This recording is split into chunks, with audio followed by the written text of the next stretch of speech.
नमस्कार दोस्तों, मैं नीरज कुमार अपने YouTube चैनल इंडिया 99 स्टडी में स्वागत करते हैं।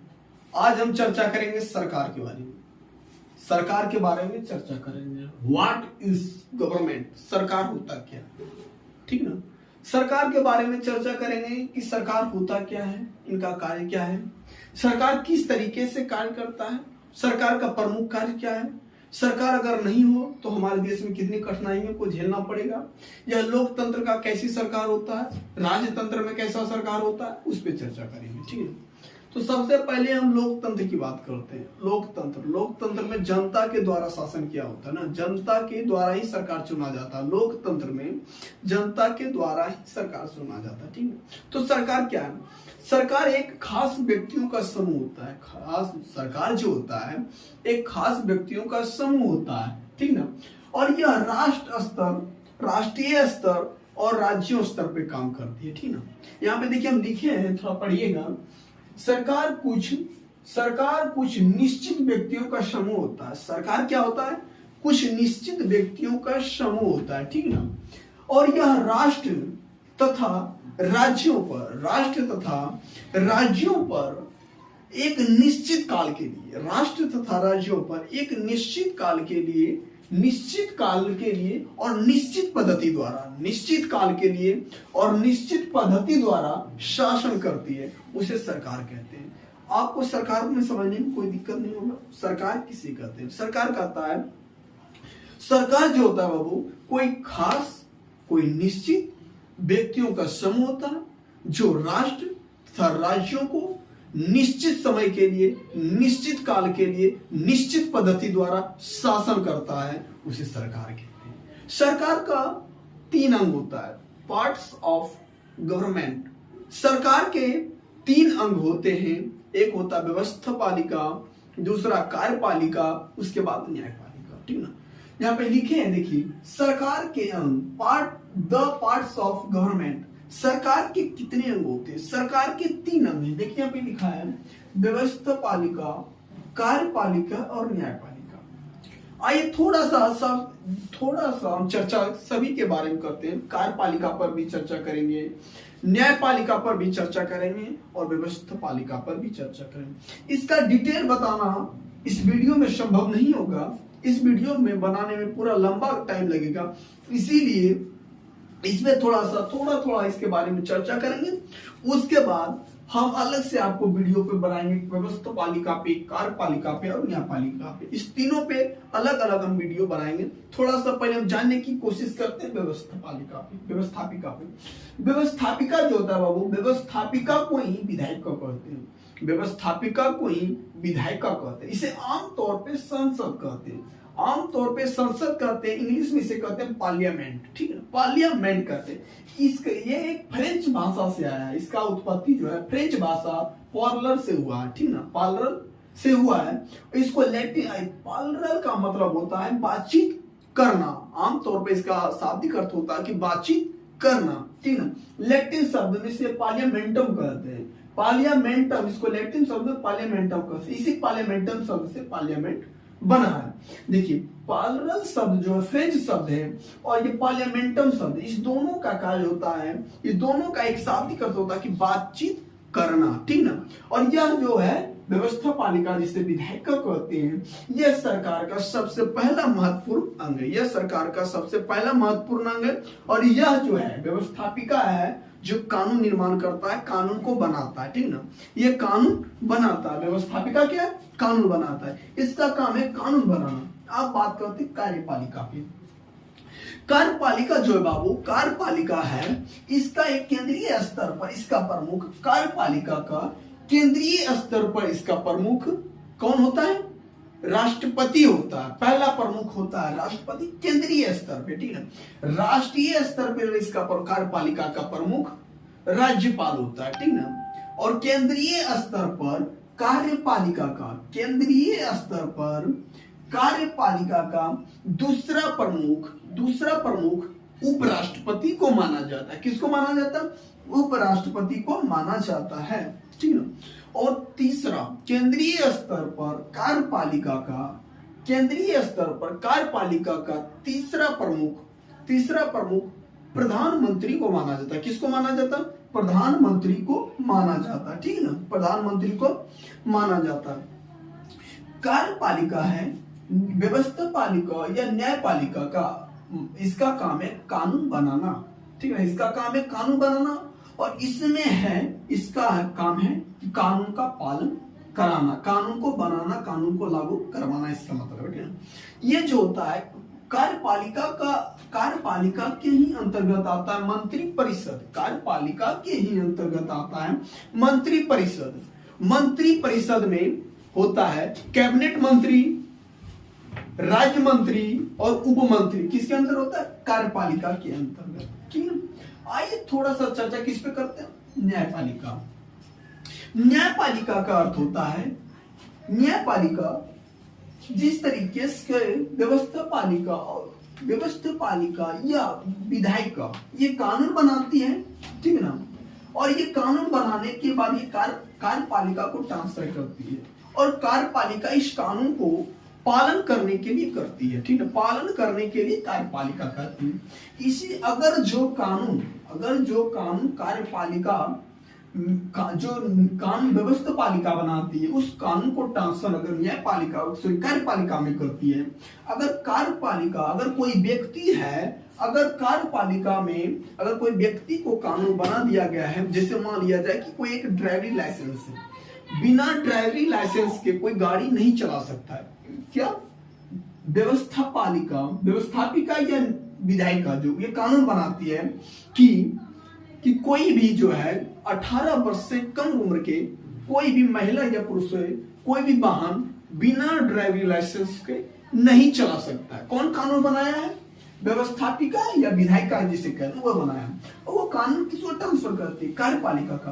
अब कार्यपालिका का काम है क्या उस कानून को आप मनवाइए, उस कानून को सभी आम जनता में, सभी नागरिकों को, जितने भारत में नागरिकों हैं उन सभी नागरिकों का पालन करना है, ठीक है ना। अगर वह पालन नहीं करता है तो उस कानून के तहत जो कानून ने व्यवस्थापालिका बनाया है, उस कानून को दंडित करने के लिए ही न्यायपालिका को बनाया गया है। न्यायपालिका यानी कोई भी कानून आप नहीं मानते हैं, उसका आप उल्लंघन कर रहे हैं, उसको मतलब मान लिया जो उसको उल्लंघन कर रहे हैं, तो उल्लंघन करने के लिए तो उसके लिए आपको कौन दंडित करेगा? वो न्यायपालिका करेगा। न्यायपालिका में भी सबसे ऊंचा स्तर होता है सर्वोच्च न्यायालय, जिसे सुप्रीम कोर्ट कहते हैं, उसके बाद उच्च न्यायालय जिसे हाई कोर्ट कहते हैं, और उससे नीचे होता है जिला न्यायालय जिसे डिस्ट्रिक्ट कोर्ट कहते हैं, जिसे हिंदी में अधीनस्थ न्यायालय भी कहते हैं। सबसे नीचे अधीनस्थ न्यायालय, उसके बाद उच्च न्यायालय, उसके बाद सर्वोच्च न्यायालय। सर्वोच्च न्यायालय को इंग्लिश में सुप्रीम कोर्ट, और उच्च न्यायालय को इंग्लिश में हाई कोर्ट, और अधीनस्थ न्यायालय या जिला न्यायालय को डिस्ट्रिक्ट कोर्ट कहते हैं, ठीक है ना। ये किस पर हुआ? न्यायपालिका पर। और यहाँ पे आप ध्यान से सुनिए, सरकार के 3 अंग हैं। कार्यपालिका का काम है कानून बनाना, और सरकार के कितने अंग? 3 अंग। व्यवस्थापालिका या विधायिका इसे कहते हैं, उसके बाद कार्यपालिका, उसके बाद न्यायपालिका। कार्यपालिका का काम है कानून बनाना, और ये जब कानून बना के किसी पर ट्रांसफर करती है कार्यपालिका के, कार्यपालिका का काम है आप कानून को मनवाइए, जिस तरीके से मनवाना है आप कानून को मनवाइए, और इस तरीके से आप कहिए कि इस तरीके से कार्य करना है, और ये ट्रांसफर करती है न्यायपालिका। अगर जो को व्यक्ति अगर उस तरीके से काम नहीं करते हैं तो उस व्यक्ति को दंडित कौन करता है? न्यायपालिका दंडित करती है। कौन दंडित करता है? न्यायपालिका। तो सरकार का यह पहला अंग हुआ। व्यवस्थापिका जो है जिसे विधायिका भी कहते हैं, ये सरकार का सबसे पहला महत्वपूर्ण अंग है, ठीक है। सरकार का दूसरा सबसे महत्वपूर्ण अंग कार्यपालिका है। सरकार का सबसे दूसरा महत्वपूर्ण अंग कार्यपालिका है, और सरकार का तीसरा सबसे महत्वपूर्ण अंग न्यायपालिका है, ठीक ना। न्यायपालिका है। इसके बारे में, कार्यपालिका के बारे में, न्यायपालिका के बारे में, व्यवस्थापिका के बारे में, जिसे विधायिका भी कहते हैं, इसकी चर्चा हम तो आगे वीडियो में विस्तार से करेंगे, लेकिन थोड़ा बहुत इसे हम बता दे रहे हैं, ठीक है। उसके बाद हम चलते हैं थोड़ा सा यहाँ पे चर्चा में। सरकार के स्तर, सरकार कितने स्तर से काम करती है। अब मान लिया जाए सरकार का कोई योजना आया है, जिसे मान लिया जाए नरेगा हुआ, मनरेगा हुआ, कोई भी योजना है सरकार का, तो उस योजना को सरकार को आम जनता तक किस तरीके से पहुंचाना है, उस पे थोड़ा सा कार्य करता है सरकार। इसीलिए उस कार्य को निचले स्तर तक देखना होता है, ठीक ना। तो किस तरीके से सरकार नीचे स्तर से नीचे वर्ग के तबके को किस तरीके से सहायता पहुंचाना, उस तरीके से सरकार का अपना अपना स्तर होता है। उस स्तर से सरकार अपना कार्य करती है, ठीक है। सरकार का स्तर पहले केंद्रीय स्तर या राष्ट्रीय स्तर होता है, ये जो पूरा देश में काम करती है, ठीक ना। उसके बाद राज्य स्तर होता है, उसके बाद राज्य स्तर होता है, उसके बाद जिला स्तर होता है, उसके बाद गांव स्तर होता है। सबसे निचला स्तर जो होता है वो गांव स्तर होता है। और ये स्तर ही निचले वर्ग के लोग को, नीचे वर्ग के तबके के लोगों को मदद करने में सबसे सहायता गांव स्तर के ही महत्वपूर्ण योगदान होता है। और इस पर ही 3 सरकार होती है। एक होता है केंद्रीय सरकार, केंद्रीय सरकार या राष्ट्रीय सरकार कह सकते हैं। उसके बाद होता है राज्य सरकार यानी केंद्र स्तर पर केंद्रीय सरकार, राज्य स्तर पर राष्ट्रीय सरकार, और एक होता गांव स्तर पर होता पंचायती राज। गांव स्तर क्या होता है? पंचायती राज, ठीक है। और यहाँ जो होता है जिला स्तर पर सभी सरकार के जितने भी अधिकारी हैं, जिला स्तर पर जितने भी अधिकारी होते हैं वो काम करते हैं, जिसे सिविल सर्वेंट कहते हैं, ठीक ना। जिसे क्या कहते हैं? Civil servant. मुख्य रूप से जिला स्तर पे वो अधिकारी लोग काम करते हैं। केंद्र स्तर पर केंद्रीय सरकार, राज्य स्तर पर राज्य सरकार, और जिला स्तर पर जो काम करती है, कौन काम करती है? सरकार के जितने भी अधिकारी हैं वो काम करते हैं, जिसे आम तौर पर सिविल सर्वेंट कहते हैं, ठीक ना। और गांव स्तर पर कौन काम करता है? ग्राम पंचायत होता है। और इसका प्रधान कौन होता है? ग्राम पंचायत का प्रधान सरपंच होता है, ठीक ना। ग्राम पंचायत का प्रधान सरपंच होता है।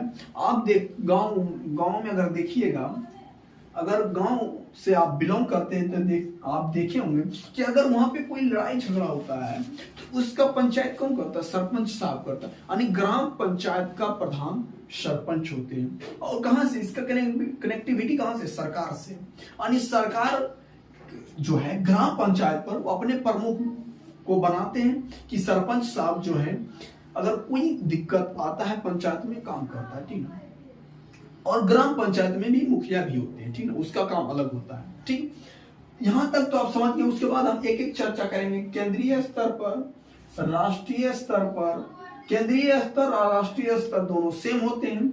उसके बाद चर्चा करेंगे राज्य स्तर, जिला स्तर, उसके बाद गांव स्तर पर चर्चा करेंगे। तब तक इसको आप कॉपी कीजिए, तब तक मिटाते हैं, नहीं तो हम लोग जल्दी से कॉपी। जैसा कि दोस्तों हम देख रहे थे कि सरकार के स्तर कितने होते हैं। सरकार का स्तर होता है राष्ट्रीय स्तर या केंद्रीय स्तर, राज्य स्तर, जिला स्तर और गांव स्तर, ठीक ना। तो चर्चा पहले करते हैं राष्ट्रीय स्तर। राष्ट्रीय स्तर पर राज्य सरकार होता है, राष्ट्रीय स्तर पर राज्य सरकार होता है। कौन होता है? राष्ट्रीय स्तर या केंद्रीय स्तर पर केंद्र सरकार होता है। और केंद्र सरकार जो है यह सरकार का सबसे ऊंचा स्तर, यह सरकार का सबसे ऊंचा स्तर। सरकार का सबसे ऊंचा स्तर कौन सा? केंद्रीय सरकार होता है। केंद्र सरकार जो है सरकार का सबसे ऊंचा स्तर होता है। और ये केंद्र सरकार जो है, केंद्र सरकार का काम होता है राष्ट्र के प्रति, राष्ट्र के हितों में देखभाल करना। किसका काम होता है? केंद्रीय सरकार का क्या काम होता है कि राष्ट्र के प्रति सबसे ऊंचा राज्य स्तर पर, केंद्र स्तर या राष्ट्रीय स्तर पर केंद्र सरकार होते हैं। और केंद्र सरकार का काम है, केंद्र सरकार का सबसे ऊंचा स्तर कौन सा है? केंद्रीय स्तर या राष्ट्रीय स्तर, यह सरकार का सबसे ऊंचा स्तर, ठीक ना। और यह सरकार का सबसे ऊंचा स्तर केंद्रीय स्तर या राष्ट्रीय स्तर है, जिसे केंद्र सरकार कहते हैं। यह सरकार का सबसे ऊंचा स्तर है, ठीक है। केंद्र सरकार जो है वह देश के प्रति, देश के हितों में, देश के निर्णय में, देश के हित में, देश के प्रति निर्णय और देश के बाहर इंटरनेशनल मामला जितने भी होता है, इंटरनेशनल संबंध देश को बनाने के लिए यह केंद्र सरकार का काम होता है। और केंद्र सरकार का मुखिया जो होता है बाबू, केंद्र सरकार का मुखिया प्राइम मिनिस्टर, प्रधानमंत्री होता है। केंद्र सरकार का मुखिया प्रधानमंत्री होता है। केंद्र सरकार का मुखिया कौन होता है? प्रधानमंत्री होता है, ठीक ना। और यह जो केंद्र सरकार जो है, यह केंद्र सरकार जो भारत के राजधानी नई दिल्ली से काम करती है। केंद्र सरकार कहां से काम करती है? भारत की राजधानी नई दिल्ली से काम करती है। भारत की राजधानी नई दिल्ली से काम करती है, ठीक ना। अब बात करते हैं किस पे? राज्य स्तर पर क्या बोलते हैं यहाँ पे? राज्य स्तर पर हर राज्य में अपनी सरकार होती है। हर राज्य में अपनी सरकार होती है। बिहार का बिहार सरकार, पश्चिम बंगाल को पश्चिम बंगाल सरकार कहते हैं, यूपी का यूपी सरकार, अन्य सभी राज्यों का अपने अलग अलग सरकार देखे होंगे, ठीक ना। जैसे कि बिहार में बिहार सरकार है, यूपी का यूपी सरकार होते हैं, सभी राज्यों का अपना अलग अलग सरकार होता है, ठीक ना। उसके बाद बात करते हैं राज्य सरकार, जिसको राज्य स्तर पर राज्य सरकार होते हैं। राज्य स्तर पर यहां देखिए, राज्य स्तर पर राज्य सरकार होते हैं। और राज्य सरकार का मुखिया कौन होता है? राज्य सरकार का मुखिया मुख्यमंत्री होता है, चीफ मिनिस्टर। राज्य सरकार का जो मुखिया होता है वह कौन होता है? मुख्यमंत्री होता है। राज्य सरकार का मुखिया मुख्यमंत्री होता है, ठीक। और यह जो राज्य सरकार होती है, राज्य के अधीन, राज्य के अंतर्गत आने वाले सभी मुद्दों को उठाती है। किसके पास? केंद्र सरकार के पास, ठीक ना। राज्य सरकार जो है राज्य के अधीन आने वाले सभी मुद्दों को, सभी कामों को उठाती है। किसके सामने? केंद्र के सामने, कि हमको मेरे राज्य का यह दिक्कत है। जो राज्य सरकार से होती है वह राज्य सरकार संभव करती है, जो केंद्र सरकार से होता है वह केंद्र सरकारों को उस मुद्दों को उठाकर केंद्र सरकार को कहना होता है और केंद्र सरकार उस कामों को करती है, ठीक। ये केंद्र का बात हुआ। यह किसका बात हुआ? राज्य स्तर पे राज्य सरकार। अब जिला स्तर पर, जिला स्तर पर सरकार चलाने का काम, जिला स्तर पर सरकार चलाने सरकारी अधिकारियों के हाथ में होता है। जिला स्तर पर सरकार चलाने का काम सरकारी अधिकारियों का होता है, सरकारी अधिकारियों का हाथ में होता है, ठीक। जिसे हम सिविल सर्वेंट, जिसे लोक सेवक, हिंदी में लोक सेवक और अंग्रेजी में सिविल सर्वेंट कहते हैं। और यह अपने जिला में आने वाले विभिन्न कार्यक्रम पर देखभाल करती है और उस पर विभिन्न मुद्दों को उठाती है। उसका काम क्या है? वह काम जिला स्तर पर जो कार्य होता है उस पर ध्यान देती है, ठीक ना। उसके बाद करते हैं गांव स्तर पर।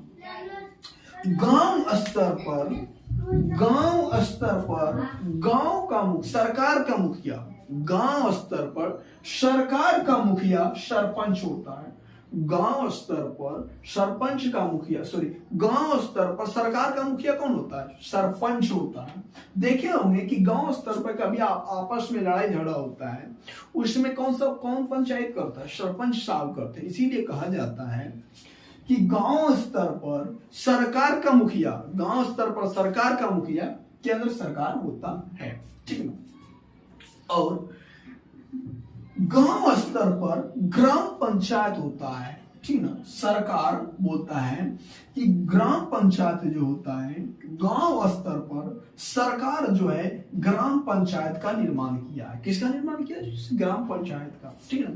ग्राम स्तर पर ग्राम पंचायत होता है, गांव स्तर पर क्या होता है? ग्राम पंचायत होता है, ठीक ना। यह लिखा गया है कि गांव स्तर पर सरकार का जो मुखिया होता है, गांव स्तर पर सरकार का जो मुखिया होता है वह कौन होता है? सरपंच साहब होते हैं। कौन होते हैं? सरपंच होते हैं, ठीक है। और इस ग्राम पंचायत, इस गांव स्तर को हम ही ग्राम पंचायत भी कहते हैं, ग्राम पंचायत कहते हैं। और केंद्रीय स्तर पर केंद्र सरकार और राष्ट्रीय स्तर पर, केंद्रीय स्तर राष्ट्रीय स्तर दोनों एक ही होता है, उस पे केंद्र सरकार होता है। और राज्य स्तर पर राज्य सरकार होता है। और जिला स्तर पर सरकार चलाने का काम, जिला स्तर पर सरकार को चलाने का अधिकार सरकारी अधिकारियों के हाथ में होता है। किसके हाथ में होता है? सरकारी अधिकारियों के हाथ में होता है, जिसे हम लोक सेवक या इंग्लिश में सिविल सर्वेंट कहते हैं। और ये जिला में आने वाले सभी गतिविधियों पर ध्यान देता है, सभी कार्यक्रमों पर ध्यान देता है और इन मुद्दों को आगे उठाने का भी काम करता है। गांव स्तर पर ग्राम पंचायत होता है और इस गांव स्तर पर सरकार का मुखिया, ग्राम स्तर पर गांव का मुखिया सरपंच साहब होते हैं, ठीक है। यहां तक समझने में कोई दिक्कत नहीं हुआ। तब तक के लिए धन्यवाद, गुड बाय। हम कहते हैं कि आप लोग लगातार मेहनत और प्रयत्न करते रहिए ताकि आगे सफलता आपको मिलती रहे। शिक्षा एक ऐसा ही हथियार है जो किसी व्यक्ति का तस्वीर और तकदीर एक साथ बदल सकता है, ठीक ना। इसीलिए जिंदगी मुसीबत उन्हीं को परेशान करता है, जिंदगी मुसीबत उन्हीं को परेशान करता है जो खिलाड़ी बहुत बेहतरीन होता है, उसी को परेशान करता है, किसी अन्य को परेशान नहीं करता। देखिएगा, अब जब टूर्नामेंट होता है, जब कुछ होता है, तो उसमें आप ध्यान से देखिएगा कि जो अच्छे खिलाड़ी होगा, जो पूरा बेहतरीन खिलाड़ी होगा, बॉलर उसी को परेशान करता है, बॉलर उसी को परेशान, उसी को चकमा देने का काम करता है। इसीलिए आप समझिए कि आपके जिंदगी में कठिनाई आ रहा है और आने वाला है, पूरा कठिनाई आप झेल रहे हैं, इसका मतलब आप बहुत बेहतरीन खिलाड़ी हैं।